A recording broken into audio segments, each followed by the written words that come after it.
Bismillahirrahmanirrahim. Assalamualaikum warahmatullahi wabarakatuh. Sebelumnya, perkenalkan kami dari kelompok 1 izin mempresentasikan hasil diskusi kami mengenai case migrain dan headache atau sakit kepala dengan dosen pengampu Ibu Apoteker Sani Asmiramdani Lestari M. Pamflin. Next. Adapun anggota kelompok kami yaitu ada Agna Nisa Magfira, Nini Zakia Nur Insani, Dila Lestari, saya sendiri Naya Nur Rahmatilla, dan Intan Anissa Pratiwi. Pembahasan yang akan dibahas yaitu ada definisi epidemiologi, etiologi, patofisiologi, faktor resiko, manifestasi klinis, terapi farmakologi dan terapi non farmakologi, dan outcome terapi.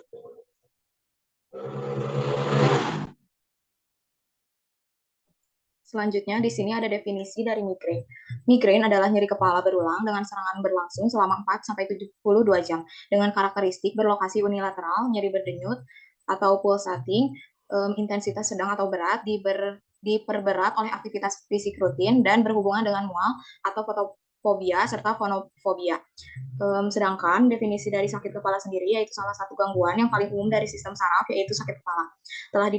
Telah diperkirakan bahwa 47% dari populasi orang dewasa mengalami sakit kepala setidaknya selama dalam 1 tahun terakhir secara umum. Sakit kepala adalah penyakit dengan nyeri di kepala yang disertai dengan berbagai gejala, di mana penyebabnya adalah patogen luar dan penyebab dari dalam tubuh.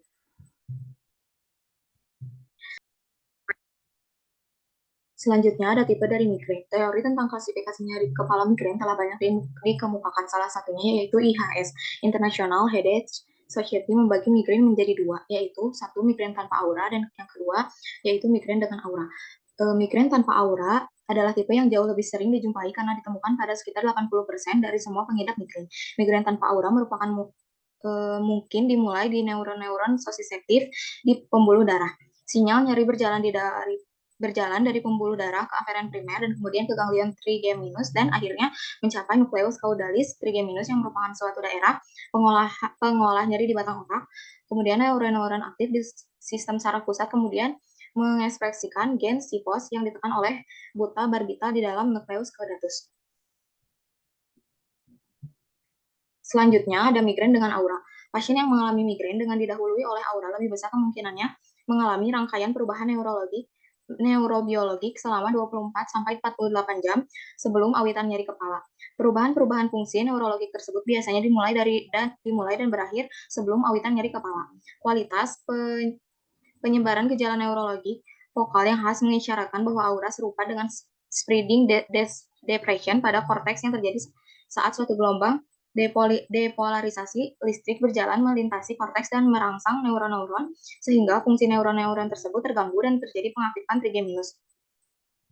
Spreading depression tersebut memerlukan aktivitas reseptor N-metil D-aspartat atau NMDA. Gejala aura yang khas mencakupi perubahan penglihatan sensorik abnormal lainnya seperti kilatan cahaya tajam atau merasa mengecap atau membaui sesuatu serta defisit motorik dan berbicara atau afasia. Aura juga dapat bersifat somatosensorik seperti rasa baal di satu tangan atau satu sisi wajah.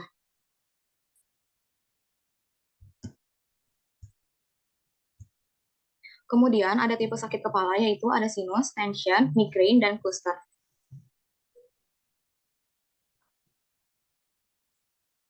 Pada sakit kepala sinus, sakitnya sekitar mata, tulang pipi, dahi, dan batang hidung. Berlaku akibat jangkitan dan perubahan tekanan udara dalam rongga sinus. Kemudian sakit kepala tension atau tegang, sakit di hadapan kepala terasa seperti kepala diikat dan dihimpit, disebabkan oleh stres, kurang air, dan otot tegang. Kemudian ada sakit kepala migrain, sakit yang berdenyut di sebelah kepala dengan tekanan di belakang mata, loya, kabur mata, disebabkan oleh sensitif cahaya terang dan bising. Kemudian ada sakit kepala cluster yang dimana sakitnya itu di sebelah muka kepala dan mata akibat yang disebabkan oleh hidung atau air mata tersumbat. Selanjutnya ada epidemiologi dari migrain. Migrain terjadi pada 17,6% wanita dan 5,7% pria. Insiden migrain tertinggi didapat pada usia 15 hingga 24 tahun, dengan puncaknya pada usia 20 sampai 24 tahun pada wanita dan 15 sampai 19 tahun pada pria.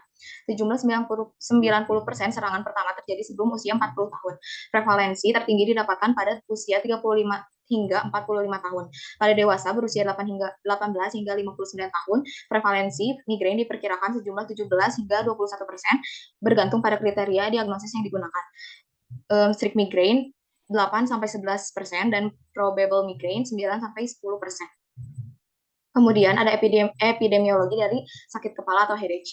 Berdasarkan data dari International Association for Study of Pain atau IASP, setengah dari populasi umum memiliki riwayat sakit kepala dan lebih dari 90% penduduk dunia mempunyai riwayat sakit kepala selama hidupnya. Secara global diperkirakan prevalensi nyeri kepala pada orang dewasa adalah sekitar 50-75% dengan rentan usia 18 sampai 65 tahun di dunia mengalami sakit kepala selama setahun terakhir. Selanjutnya ada etiologi dari migrain. Pada penderita migrain terjadi peningkatan sensitivitas otak yang berlebihan, yaitu peningkatan sensitivitas terhadap cahaya, suara, gerakan, penciuman, atau stimulasi sensori lainnya selama periode tanpa nyeri. Hipersensitivitas ini dipercaya diinduksi oleh respon korteks, dan brainstem, menyebabkan terjadinya habituasi defektif. Menstruasi merupakan penyebab utama terjadinya migrain berulang dan persisten. Selanjutnya ada etiologi dari sakit kepala atau headache. Sakit kepala biasanya disebabkan oleh nyeri yang berasal dari struktur di sekitarnya, seperti pembuluh darah, meningen, serat otot, struktur wajah, dan saraf kranial atau tulang belakang. Peregangan, dilatasi, penyempitan, atau rangsangan nonsiseptor apapun dalam struktur ini dapat menimbulkan persepsi sakit kepala. Selanjutnya ada patofisiologi. Yang pertama ada patofisiologi migrain, yaitu terjadi pada fase premonitory, terjadi beberapa hari sebelum munculnya migrain akibat adanya faktor pemicu tertentu. Faktor pemicu baik endogen, stres, kurang tidur, menstruasi, perubahan diet maupun eksogen, perubahan cuaca, tekanan barometrik akan mengakibatkan perubahannya hemostatis. Hal ini mengaktifkan sistem dopaminergik di hipotalamus yang selanjutnya akan mengaktifasi sistem trigeminofaskular. Next. Kemudian ada fase berikutnya yaitu aura, yaitu gejala neurologis transien. Aura terjadi akibat adanya cortical spreading depression atau CSD, yaitu gelombang depolarisasi di korteks cerebri yang sifatnya menyebar dengan kecepatan 3-5 mm per menit. Faktor yang memfasilitasi terjadinya CSD adalah adanya penurunan ambang rangsang neuron, hiperaktivitas korteks, dan kelainan pada batang otak yang disebabkan oleh faktor genetik maupun lingkungan. CSD menyebabkan lilis lokal dari molekul tertentu yang kemudian berdifusi ke leptomeninges dan pembuluh darah. Molekul tersebut kemudian merangsang nociceptor meningen dan vaskular. Kondisi ini mengaktifasi sistem sensoris trigeminofaskular sehingga menyebabkan terjadinya fase caphalgia atau nyeri kepala. Pelepasan calcitonin gen related peptide oleh sistem trigeminofaskular menyebabkan vasodilatasi sehingga karakteristik nyeri pada migrain bersifat pulsatil. Next. Kemudian ada fase postdromal, terjadi penurunan gejala tetapi mekanisme yang kurang dipahami hingga saat ini. Namun hasil pencitraan fungsional menunjukkan adanya penurunan aliran darah ke otak. Next. Kemudian ada patofisiologi headache. Patofisiologi CH sangat kompleks dan mekanismenya yang mendasarinya tidak sepenuhnya diketahui. Penyakit ini terjadi sebagai efek dari aktivitas refleks trigeminal otonom.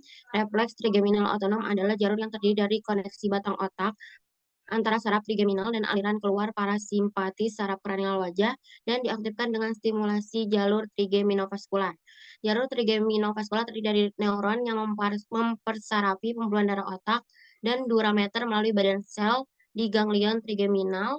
Badan sel ganglion trigeminal mengandung beberapa peptida vasodilator yang menginervasi pembuluh darah. Next. Kemudian ada faktor risiko. Yang pertama dari migrain. Dewan 2009 menyatakan bahwa pencetus yang dapat mengakibatkan timbulnya migrain yaitu adanya perubahan hormon, makanan, stres, rangsangan sensorik, aktivitas fisik, perubahan lingkungan, alkohol, dan merokok. Next. Kemudian faktor risiko dari sakit kepala yaitu ada kurang tidur, dapat menyebabkan sakit kepala parah dan kronis. Yang kedua ada usia lebih dari 30 tahun. Yang ketiga ada konsumsi alkohol. Keempat ada gaya hidup. Kelima, kondisi penyakit. Keenam, jenis kelamin. Ketujuh, pemberian histamin atau nitrogliserin sublingual. Yang terakhir ada faktor genetik. Next. Kemudian ada manifestasi klinis migrain, yaitu di fase prodromal, yaitu terjadi 24-48 jam sebelum onset migrain. Psikologisnya ada depresi, euforia, iritabilitas, mengantuk. Neurologisnya ada fotofobia, gangguan konsentrasi, penofobia, menguap. Di otonomiknya ada lapar. Kemudian di fase aura, yaitu gejala neurologis transien sebelum atau saat nyeri kepala. Itu visualnya ada kelipan cahaya, scotoma, sensornya parestesia, hipestesia, auditornya tinnitus, suara musik, bicara atau bahasa, afasia, kesulitan memilih kata. Kemudian fase nyeri kepala, nyeri kepala unilateral maupun bilateral dengan kualitas berdenyut dengan intensitas sedang sampai berat dan diperburuk atau menyebabkan ketidakmampuan untuk beraktivitas. Gejala penyertanya itu mual. Kemudian pada fase postdromal yaitu kelelahan, nyeri kepala transien dengan pergerakan kepala. Next. Kemudian ada manifestasi klinik headache. Manifestasi klinik yang paling khas dari CH adalah intensitas rasa sakit yang dilaporkan tak tertandingi dan belum pernah dialami pasien sebelumnya. Gejala terjadi pada periode aktif diikuti oleh periode remisi asimptomatik pada pasien dengan CH episodik.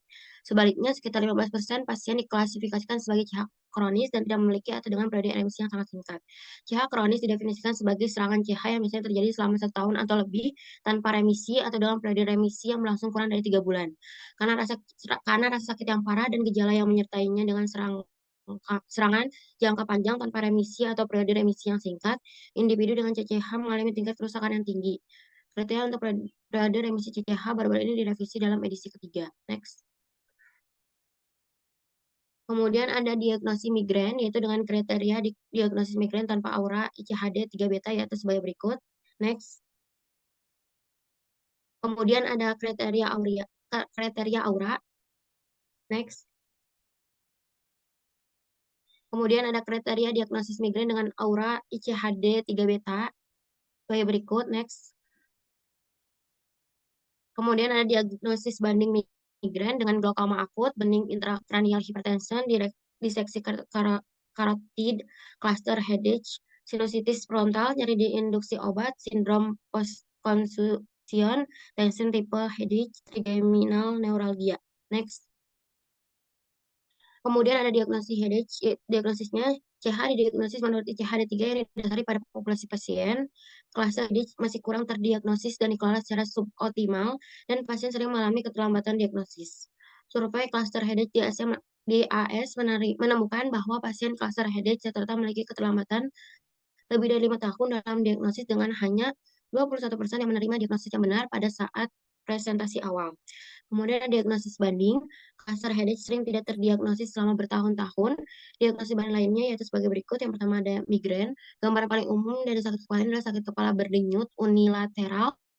Dan itu juga dapat terkait dengan kelelahan, mual, fotofobia, fonofobia, dan muntah. Hingga 50% pasien dapat memiliki gejala otonom bilateral. Ini adalah kondisi paling umum yang membingungkan dengan cluster headache. Kemudian ada hemikrania, paroksismal merupakan sakit kepala unilateral yang hanya berlangsung 2 hingga 30 menit dan berespon terhadap indometasin.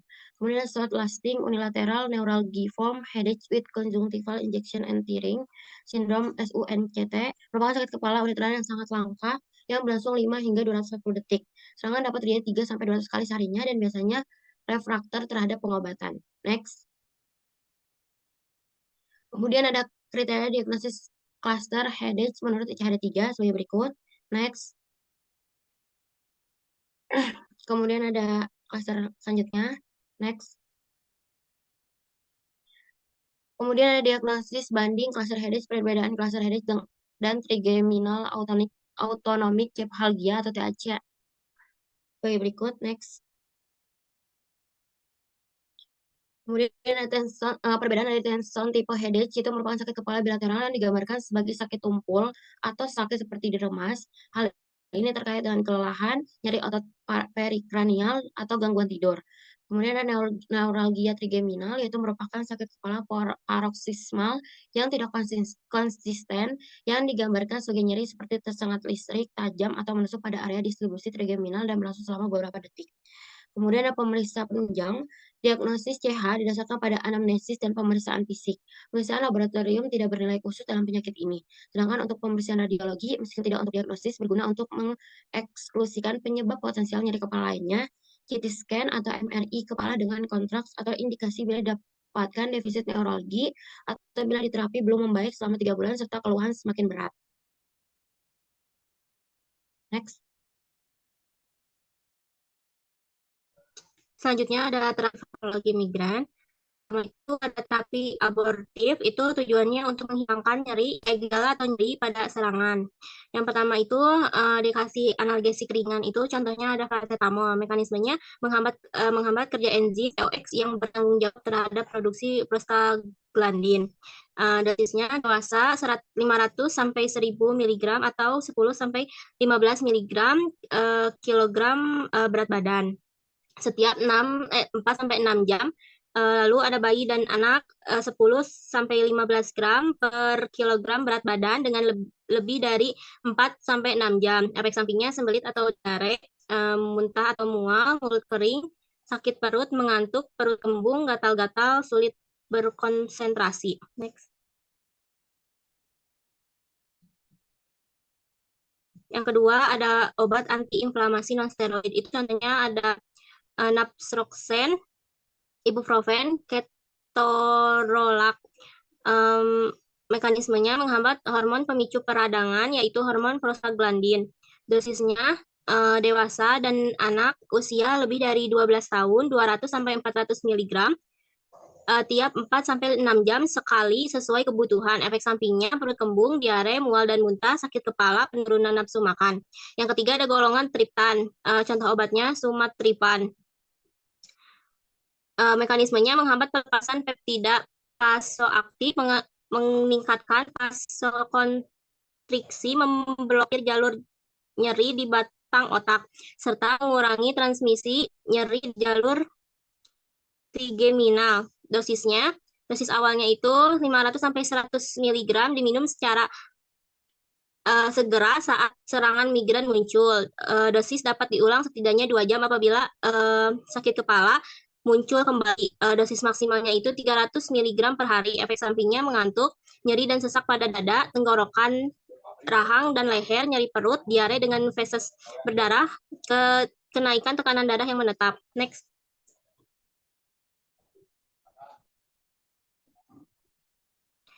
Yang kedua itu ada terapi prolaksin. Terapi ini untuk mencegah serangan dan memperbaiki pengaturan proses fisiologis yang mengontrol aliran darah dan aktivitas sistem saraf. Yang pertama itu dikasih beta blocker, contohnya ada atenolol, metoprolol, propranolol,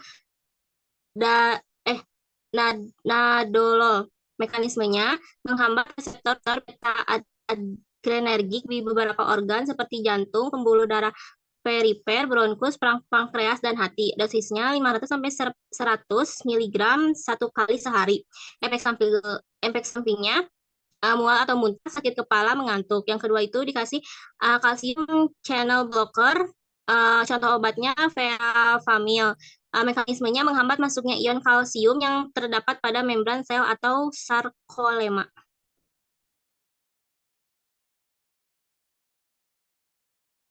Selanjutnya ada terapi farmakologi sakit kepala. Ini untuk algoritma terapinya. Next. Yang pertama ada NSAID. Contohnya ada ibuprofen dengan dosis 200 sampai 800 mg per oral setiap 6 sampai 8 jam. Dosis maksimumnya 2,4 gram per hari. Untuk mekanismenya penghambatan enzim siklosigenase COX1 dan COX2 yang non-selektif dan reversibel atau masing-masing diberi kode oleh PTGS1 dan PTGS2. Untuk rutenya diberikan secara oral, indikasinya meredakan nyeri ringan dan peradangan termasuk sakit kepala, nyeri otot, sakit gigi, demam, sakit punggung, dan disminor. Yang kedua ada naproxen. Untuk dosisnya 250 sampai 500 mg per oral setiap 12 jam dan maksimum dosisnya 1 gram per hari. Untuk mekanismenya memblokir pengikatan arachidonat untuk secara kompetitif menghambat isoenzim siklosigenase atau COX, COX1 dan COX2 adalah katalis konversi asam arakidonat menjadi prostaglandin G. Langkah pertama sintesis prostaglandin dan tromboksan yang terlibat dalam respon fisiologis cepat. Untuk rutenya diberikan secara oral, indikasinya untuk mengobati nyeri ringan hingga sedang, peradangan, dan radang sendi. Yang kedua ada antagonis dopamin. Contohnya ada domperidon. Untuk dosisnya 10 mg 3 kali sehari. Mekanismenya menghambat reseptor dopamin untuk rutenya oral. Indikasinya untuk mengobati dan mencegah gejala mual dan muntah. Yang ketiga ada sumatriptan. Untuk dosisnya dianjurkan dosis subkutan tunggal 6 mg dengan pilihan untuk mengulanginya sekali setelah 1 jam. Dosis maksimumnya yang diperbolehkan dalam 24 jam adalah 12 mg. Mekanismenya bertindak sebagai agonis pada reseptor 5-HT1B atau 1D dengan menginduksi vasokonstriksi pada arteri basilar dan pembuluh darah di dalam dura mater. Untuk rutenya oral atau subkutan. Indikasinya serangan migrain akut dengan atau tanpa aura serta cluster type headache akut yang sudah terkonfirmasi. Next. Terapi non farmakologinya, yang pertama ada terapi non farmakologi untuk migrain. Yang pertama ada faktor kehidupan, seperti latihan aerobik, tidur yang cukup, hidrasi yang baik, makanan biasa, membatasi asupan kafein, misalnya tidak lebih dari 2 cangkir kopi sehari. Yang kedua ada terapi perilaku kognitif, strategi penanggulangan dan pelatihan relaksasi sangat membantu bagi banyak pasien migrain dan merupakan pengobatan ini pertama bagi mereka yang mengalami kecemasan atau stres.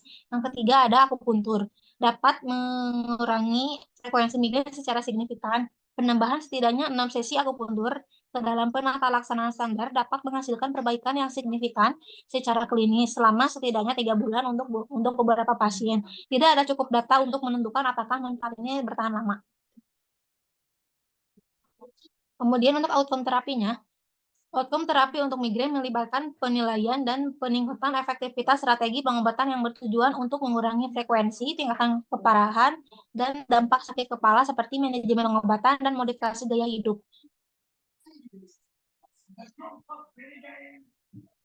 Berikut daftar pustaka yang digunakan sebagai acuan kami.